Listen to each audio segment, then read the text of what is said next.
Alright, yo, how's it going everyone? Yarikz here. Welcome back to another Beastworm Simulator video. And in this one, I'll be talking about the unwritten rules of Beastworm. So if you played this game, which I'm sure most of you do, there are rules that every Beastwormer has to follow, or you get banished to permanently play the game via B instead of Beastworm. I'm just kidding, but most people should just follow these rules anyway because you get bullied by everyone in the game if you do not. So yeah, let's get right into the unwritten rules of Beastworm. So first of all, we have the Royal Jelly Dispenser. And if you use this thing, or you have ever used it, you're done, dude. Don't play this game. I'm just kidding. I'm sure all of us have used this at one point. I know I did when I first started playing. And I started playing back when Royal Jelly was pretty much impossible to get, like 4 years ago. But nowadays, if you ever use this thing, you just got robbed. So please do not use the Royal Jelly Dispenser. So moving on to the second thing that you should never do, also including tickets, and that is buying singers. So if you go to the 20B area where the ant challenge is, you have this neat little shop right around the corner, and right here you can buy singers for 10, 100, and even 1,000 tickets. Yeah, singers, they're not hard to get at all. I have almost 1,000 myself. Please do not buy singers with tickets. It's an awful scam. But yeah, moving on to the next thing that you should never do or you get executed. I'm just kidding, but yeah, moving on. You should always have your sprinkler in slot number 1. If you do not have your sprinkler in slot number 1, you are a menace to society. For the longest time, I had my sprinkler in slot number 2, and I got bullied tremendously for it. So finally, I decided to be a normal person and put my sprinkler in slot number 1, and my whole life has turned around. I have a house, I have a nice car, I have a girlfriend. It's all working out, all because I have my sprinkler in slot number 1. Yeah, make sure you have that, or else. Yeah, next on to the unwritten rules that you should never do is buying the spark staff. As you can see, the spark staff right here, I own it. I wish I never owned it. But yeah, this thing, you should never, ever buy it. Yeah, especially for early game, man. Like, if you waste 60 million honey on this thing, you got robbed so badly. Because debatably, the golden rake that you can buy for 3 times less amount of honey, it's better than the spark staff. So please never, ever buy it. Thank you. I'll personally give you a kiss on the cheek if you do not buy the spark staff.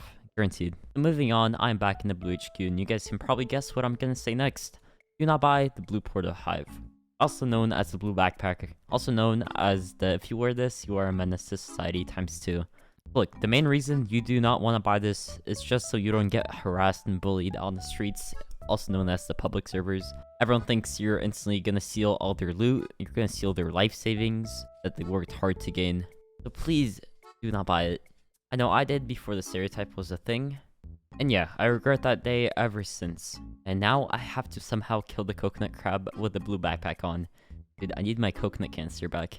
Got my world record coconut kill time, let's go. This one's pretty debatable, but for this one, we will go to the Red HQ. But after all, this is all my opinion, so if you guys disagree, let me know in the comments. But in my opinion, you should not buy the fire mask or the bubble mask, which is also located in the Blue HQ. I just realized I forgot to equip the coconut canister. Let me go and do that so I get rid of this monstrosity on my back. There we go, much better. But yeah, so the reason I say that is just because the fire mask, let's just look at it. So the reason I say you should not buy the fire mask or the bubble mask is if you look at the resources, it costs 500 strawberries, which isn't too bad. You have 50 red extracts, 25 enzymes, and 15 glue. So all that could be definitely contributed to a better cause like the gummy mask, which you'll probably be using a lot more than these two, bubble and fire mask. So look, you just wasted like 15 glitter, a bunch of oils, a bunch of extracts.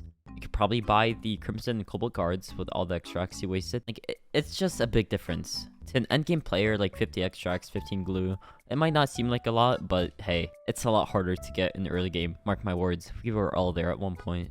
Hey, look at my blender, see if I have anything in here. Oh, 19 super smoothie, perfect. Let me get a couple more blue extracts with my super fast tapping. Moving on to the next thing you should never do is buy the puppy bee.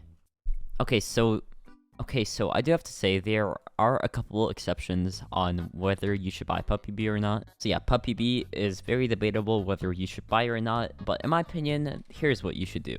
So puppy bee can be very useful at times, but not in early game. So unless you have every single event bee owned and most of them gifted, I would not recommend you buy this. So this is how I would buy my event bees. So first I would probably buy the crimson cobalt. It doesn't matter which one, you can buy either first.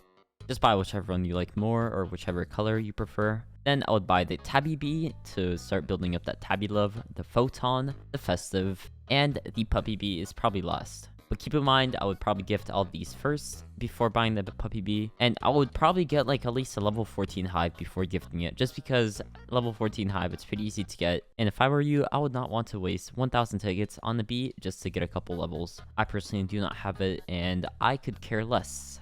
So the next unwritten rule has to be do not buy sprouts from here. Doing this, you do not want to do. You do not want to receive one magic bean from this awful, disgusting machine. Just because sprouts, they're very easy to get, especially if you macro or stuff like that. Also, if you do not know how to macro, check out my description. I do have a link for my macro tutorial there. But yeah, sprouts you can get from the slum sale, just from macroing from random animals like werewolf, spider, like mantises and stuff like that, scorpions. And overall, they are just so easy to get passively. If you play the game a lot, you can get a lot of them.